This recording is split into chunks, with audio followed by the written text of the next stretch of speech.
Hello दोस्तों, मैं दिनाथ ठाकुर अपने यूट्यूब चैनल में आप सभी का स्वागत करता हूं। दोस्तों, आज हम लोग आगे बढ़ेंगे और 26 टू 50 क्वेश्चंस तक देखेंगे जो ज्योग्राफिकल थॉट का महत्वपूर्ण क्वेश्चन श्रृंखला होने वाली है।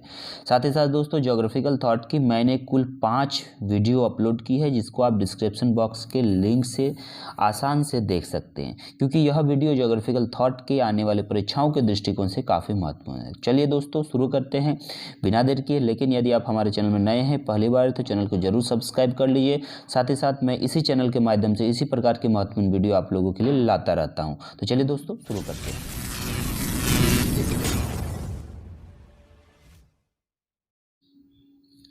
आज का पहला सवाल है, अपवाद का पिता कौन कहलाता है? अपवाद का पिता कौन कहलाता है कहने का मतलब है कि अपवादात्मक का पिता कौन कहलाता है। अपवादात्मक का पिता यानी अपवादात्मक शब्द का सबसे पहले प्रयोग इमैनुअल कांट ने किया था, जिसे पहले आर्मचेयर ज्योग्राफर के नाम से भी हम लोग जानते हैं। जबकि शेफर महोदय इसके सबसे बड़े अपवादात्मक के सबसे बड़े कहेंगे कि समर्थन करता थे। शेफर ने क्या किया था कि हाटसन के विचारों के विरोध में ही अपवादात्मक पर इन्होंने अपना मत दिया था। जबकि वारेनियस महोदय ने क्या किया था, इन्होंने पहली बार द्वैतवाद के बारे में बात किया था। दूसरी है, क्वेश्चन निम्नलिखित में से किसने रेडिकल यानी अतिवादी भूगोल को वाम भूगोल कहा है? तो वालकर महोदय ने अतिवादी भूगोल को वाम भूगोल कहा है। अगला प्रश्न आता है, राइन ज्योग्राफी को संदर्भित करता है। तो राइन ज्योग्राफी जो है हमारा बुआखे का, वो है शुद्ध भूगोल को प्रदर्शित करता है। राइन ज्योग्राफी बुआखे का शुद्ध भूगोल को प्रदर्शित करता है। अगला है, लांडर कुंडे संदर्भित करता है। तो लांडर कुंडे किसको संदर्भित करते हैं? प्रादेशिक भूगोल से संबंधित है। लांडर कुंडे कार्ल रिटर का स्टेटमेंट है, लांडर कुंडे कॉन्सेप्ट्स। उसके उपरांत किसने कहा कि आदमी, ध्यान दीजिएगा, किसने कहा कि आदमी एक बड़े शहर में यातायात नियंत्रक की तरह जो दर बदलता है लेकिन प्रगति की दिशा नहीं। आदमी एक बड़े शहर में यातायात नियंत्रक की तरह जो दर बदलता है लेकिन प्रगति दिशा नहीं बदलता है। यह किसका है, किसने यह दिया है? तो यह टेलर का स्टेटमेंट है। टेलर महोदय ने यह स्टेटमेंट दिया है। अगला है, किसने कहा कि शरीर को आत्मा के लिए बनाया जाता है? शरीर को आत्मा के लिए बनाया जाता है, इसलिए मानव जाति के लिए भौतिक ग्लोब भी बनाया जाता है। शरीर को आत्मा के लिए बनाया जाता है, इसलिए मानव जाति को ग्लोब के लिए भी बनाया जाता है। यह कथन किसका है? तो यह कथन आपका कार्ल रिटर का है। कार्ल रिटर का जो प्रादेशिक भूगोल की अवधारणा है, उस प्रादेशिक भूगोल की अवधारणा में उन्होंने कहा था। अगला आता है, निम्नलिखित में से कौन सा मानसिक मानचित्र की अवधारणा से जुड़ा हुआ है? मानसिक मानचित्र की अवधारणा से हमारा 3 विद्वान सामान्य तौर पर आते हैं। लिंच महोदय आते हैं, गोल्ड महोदय आते हैं और रोडने महोदय आते हैं। ध्यान दीजिए कि लिंच महोदय, गोल्ड महोदय और रोडने महोदय आते हैं, और वाइट महोदय भी आते हैं। टोटल मिला के 4 विद्वान आपके मानसिक मानचित्र से आते हैं। यहाँ गोल्ड और रोडने, लिंच महोदय और वाइट महोदय 4 विद्वान आते हैं मानसिक मानचित्र से। उसके बाद आपका आते हैं अगला सवाल, काफ़ी इम्पोर्टेंट सवाल है कि इनमें से कौन सा सही मिलान नहीं है? ध्यान दीजिए, कौन सा सही मिलान नहीं है? अनुवर्ती दखल विटलसी का है, जिन्होंने 13 कृषि प्रदेशों में बांटा था। भूगोल की प्रकृति, नेचर ऑफ ज्योग्राफी, हाटसन का 1939 में है। भूगोल में अपवादवाद यानी कि ये हैगेट का नहीं है, पीटर हैगेट का मात्रात्मक क्रांति में काफ़ी इंपॉर्टेंट है। मॉडल्स इन ज्योग्राफी का किताब भी इन्होंने लिखा है रिचर्ड चॉर्ली के साथ मिलकर। लेकिन भूगोल में अपवादात्मक जो है, यह है आपका इमैनुअल कांट का, या फिर कहें इसके समर्थन सबसे बड़े समर्थनकर्ता शेफर महोदय थे। डेविड हार्वे का स्टेटमेंट सामाजिक न्याय और शहर, यह भी सही है। यानी कि यहाँ पे सवाल पूछने में से कौन सही मिलान नहीं है, तो ये सी जो है ये सही मिलान यहाँ पर नहीं है। अगला सवाल है, पर्यावरण छवि और निर्णय लेने के बीच एक मजबूत संबंध है, इस कथन को स्पष्ट कीजिए। पर्यावरण छवि और निर्णय लेने के बीच एक मजबूत कथन है, इस कथन को स्पष्ट करें। इस कथन का आंसर होगा आचरणवाद। आचरणवाद में पर्यावरण को एक महत्वपूर्ण छवि और निर्णय लेने के बीच के संबंध को स्पष्ट करने के लिए बात कहा गया था। चलिए आगे बढ़ते हैं। अगला है, निम्नलिखित में से कौन सी अवधारणा लाब्लास से जुड़ी हुई है? यानी विडाल डी लाब्लास से कौन सी अवधारणा इसमें से जुड़ा हुआ है, उसको यहाँ पर स्पष्ट करना है। लैंडस्केप, भूदृश्य, पारिस्थितिकी, गणितीय भूगोल, पार्थिव एकता। तो पार्थिव एकता हमारा जो है टेरेस्ट्रियल हॉल, जिसे हम पार्थिव संपूर्णता की जो बात होती है, ये विडाल डी ला ब्लास से जुड़ी हुई है। लैंडस्केप, भूदृश्य और गणितीय भूगोल इससे संबंधित नहीं है। अगला प्रश्न है, निम्नलिखित में से किसने विश्वास किया कि मनुष्य सभी जातियों में एक आम उत्पत्ति थी? मनुष्य सभी जातियों में एक आम उत्पत्ति थी, उसमें ये हम्बोल्ट का स्टेटमेंट है। ये अवलोकन करता थे, अन्वेषण करता थे। इनका काफ़ी महत्वपूर्ण योगदान है तापमान और वायुदाब के संबंध में। इन्होंने एंडीज पर्वत पर चढ़ाई भी किया है। विभिन्न प्रकार के इनके योगदान देखने को मिलते हैं। साथ ही साथ इनकी किताब है कॉस्मॉस। अगला सवाल है, विश्व का पहला जलवायु एटलस किताबुल अस्काल तैयार किया गया था। ये अरब भूगोलवेत्ता हैं। विश्व का पहला जलवायु एटलस किताबुल अस्काल किसके द्वारा तैयार किया गया था? अल बल्खी द्वारा तैयार किया गया था। अल बल्खी का काफ़ी महत्वपूर्ण योगदान है यहाँ पे। अल मकदीशी का विश्व को 14 जलवायु प्रदेशों में बांटने का काम है। अल मसूदी ने भारत के मौसम के बारे में सबसे पहले जानकारी दिया था। अगला सवाल आ जाता है हमारा, इनमें से, ध्यान दीजिएगा, 38वां प्रश्न, इनमें से कौन ढंग से मेल नहीं खाता है? तो कुश द्वीप, क्रॉन्च द्वीप, शक द्वीप, सममाली द्वीप।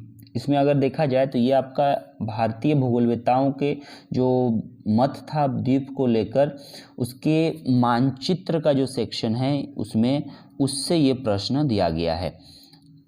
उससे ये प्रश्न लिया गया है 38 का। तो इसमें देखिए, कुश द्वीप दक्षिण पश्चिम एशिया का हिस्सा आता है, क्रॉन्च द्वीप उत्तर पूर्वी यूरोप का हिस्सा आता है, शक द्वीप दक्षिण पूर्वी एशिया का, लेकिन सममाला द्वीप उत्तर पूर्वी एशिया का हिस्सा नहीं आता है। ठीक है, तो ये आंसर यहाँ पर सही हो जाता है। 39 का प्रश्न है, मानचित्र पर प्रथम प्रधान यमोत्तर, जो मेडिटेरियन है, प्रधान यमोत्तर दिखाया था, किसने दिखाया था? तो ये दिखाए थे हेरोडोटस ने। हेरोडोटस का काफ़ी महत्वपूर्ण योगदान है प्रधान यमोत्तर दिखाने को लेकर। उसके बाद आपका प्रश्न आ जाता है कि टॉलमी का मुख्य योगदान डैश क्षेत्र में था? ऐतिहासिक, भूगोल, गणितीय, चिकित्सा, प्रादेशिक। टॉलमी का, तो टॉलमी का अगर आप देखते हैं तो टॉलमी का योगदान गणितीय भूगोल में था। थेल्स, एनेक्सिमेंडर, टॉलमी, इन सभी का जो योगदान है गणितीय भूगोल में आता है। अगला है, मानव चरित्र पर पर्यावरणीय प्रभाव का अवधारणा, कॉन्सेप्ट्स ऑफ इन्वायरमेंटल इम्पैक्ट, किस पर? ह्यूमन पर, ह्यूमन कैरेक्टरिस्टिक्स पर। तो ये किसकी बात है? तो ये आपका आता है, हिप्पोक्रेटस ने कहा था कि पर्यावरणीय प्रभाव का अवधारणा जो है पहली बार मानव चरित्र पर पड़ता है। उसके बाद अगला सवाल आता है, निम्नलिखित में से कौन सा गलत है? मिलान जो है गलत है। देखिए यहाँ ध्यान दीजिए, social justice and the city David Harvey की प्रमुख पुस्तक है। The geographical privity of history Mackinder की प्रमुख पुस्तक है। Perspective on the theoretical geography, ये भी विलियम बूंगे की महत्वपूर्ण पुस्तक है। प्रिंसिपल ऑफ ह्यूमन ज्योग्राफी देखते हैं तो ये एल्बर्ट हंटिंगटन का है, जबकि यहाँ जीन ब्रून्स का थियोरेटिकल ज्योग्राफी है, या फिर अंतःक्रिया का सिद्धांत इन्होंने दिया है। ठीक है, सॉरी यहाँ पे मैंने गलत बताया, थियोरेटिकल ज्योग्राफी आपका विलियम बूंगे का है, जीन ब्रून्स का अंतःक्रिया का क्रियाशीलता का सिद्धांत है। ठीक है, principle of human geography Albert Huntington. तो यहाँ पे पूछा है कि कौन गलत है, तो ये आप देख लीजिए कि ये गलत आपका प्रिंसिपल ऑफ ह्यूमन ज्योग्राफी का स्टेटमेंट आता है। यानी कि इसका आंसर अगर हम कहें तो इसका आंसर कौन सा हो जाएगा? इसका आंसर सी हो जाएगा। इसके बाद आगे बढ़ते हैं। अगला सवाल है, निम्नलिखित में से कौन सा भूगोलवेत्ता भू सामरिक विचारधारा से संबंधित नहीं है? ध्यान दीजिए, A.T. महान का है, स्पाइकमैन भी है, सेवर्सिकाई भी है। मार्क जेफरसन अर्बन ज्योग्राफी से है, इन्होंने जियो स्ट्रेटेजी विचारधारा कॉन्सेप्ट से संबंधित ये नहीं है। अगला सवाल है कि निम्नलिखित में से कौन सा मिलान सही नहीं है? ठीक है, निम्नलिखित में से कौन सा मिलान आपका सही नहीं है? तो हैंगरस्टर्न का टाइम स्पेस ज्योग्राफी सही है। वाल्टर इजार्ड का प्रादेशिक विज्ञान, ये भी सही है। डेविड हार्वे का भूगोल में विश्लेषण, ये भी सही है। लेकिन मार्क जेफरसन के भूगोल की प्रकृति नहीं, अपितु इनका जो है, इन्होंने नगरीय भूगोल के संदर्भ में बात किया है मार्क जेफरसन ने। इस क्वेश्चन के हिसाब से डी आंसर सही होगा। उसके बाद अगला आता है विश्व के प्रथम मानचित्रकर्ता। तो विश्व के प्रथम मानचित्रकर्ता अगर हम ग्रीक, रोमन या फिर कहें कि प्राचीन यूनानी भूगोलवेत्ताओं में या फिर कहें कि प्राचीन भौगोलिक इतिहास में अगर हम देखें तो हमें पता चलता है कि सुमेरियनों के मानचित्र काफ़ी चित्रात्मक थे। इसके बारे में उल्लेख होता है कि प्रथम मानचित्रकर्ता थे ये। उसके बाद 46 का है निम्नलिखित में से कौन सा गलत मिलान है? हाडसन का एडियोग्राफिक उपागम, शेफर का नोमोथेटिक उपागम, प्लेटो का अनुभाविक उपागम, अरस्तू का आगमनात्मक उपागम।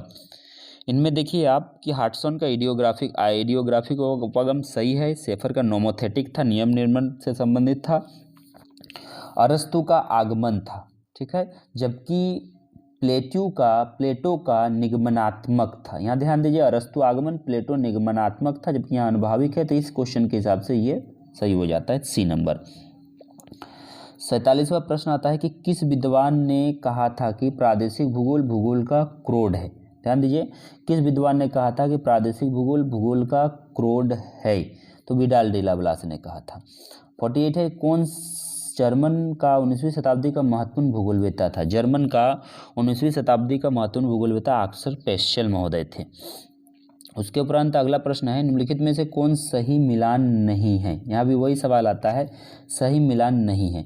मानसिक मानचित्र मैंने थोड़ा ही देर पहले कहा था कि camel lynch, Peter gold, white और आपका कैडॉन, 4 विद्वान है। प्रसंभववाद स्पेट का है। संगणनात्मक कॉग्निटिव मानचित्र जो है हमारा डाउन और स्टिक का है, जबकि प्रत्यक्षवाद अगस्ट कॉम्टे का है। तो यहाँ सही नहीं है, रोनाल्ड का नहीं है। अंतिम क्वेश्चन है आज का, इंडिया ए रीजनल ज्योग्राफी पुस्तक के लेखक है आरएल सिंह। आरएल सिंह जो है इंडिया ए ज्योग्राफी रीजनल ज्योग्राफी नामक पुस्तक के लेखक हैं। तो कुल मिला के दोस्तों आज भी मैंने आप लोगों के सामने कुल 25 प्रश्नों को लेकर आया और आने वाले दिनों में इसी प्रकार के प्रश्नों को लेकर आऊँगा। कैसा लगा दोस्तों आपको ये वीडियो ज़रूर कमेंट करके बताएं। साथ ही साथ यह भी बताएं कि आपको इसी तरह के वीडियो पाने के लिए कौन से टॉपिक पर मुझे वीडियो लानी होंगी।